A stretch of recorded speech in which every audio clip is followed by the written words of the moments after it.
St. Paul is the latest city to consider banning smoking cannabis in public places owned by the city. The proposal also includes tobacco use because city officials discovered they don't have a cigarette smoking ban on the books. Fox 9's Rose Schmidt joining us now from our newsroom. And Rose, the exact details of the ordinance are still being ironed out, but we heard a lot of different opinions at a public hearing today.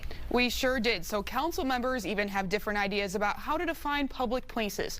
Should that mean only playgrounds and athletic fields, or should parks and building entrances be included as well?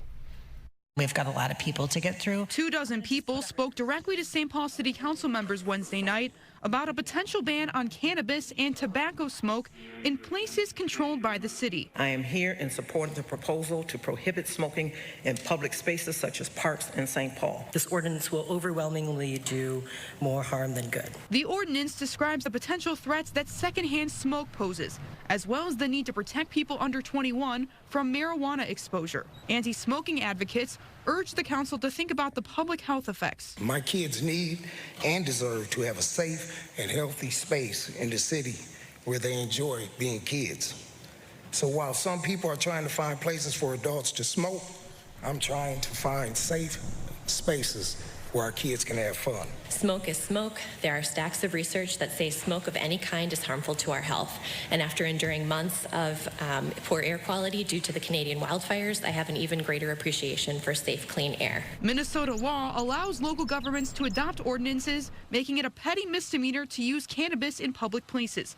But marijuana legalization advocates say they feel these types of proposals undo the work they put in to pass the law last session, especially when it comes to equity. It would be a shame for our capital city to return to criminalization before a single recreational use cannabis dispensary has even opened in this city. I myself am not a smoker, but I very much understand the ways that policies like this could end up severely being detrimental to communities of color, people who don't have access to smoke spaces.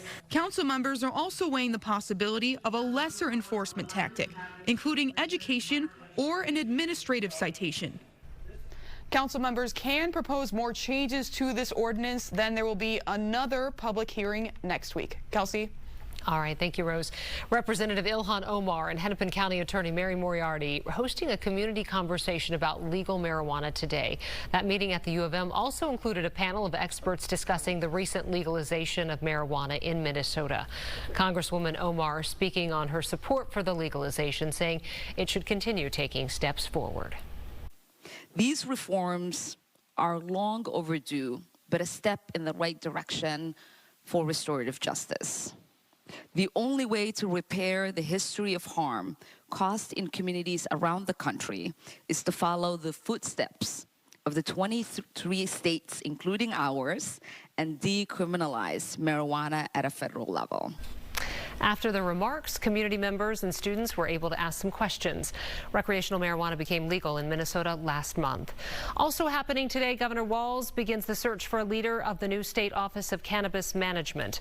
Walz interviewing multiple candidates this afternoon. The office is still hammering out legal details around recreational marijuana sales in Minnesota.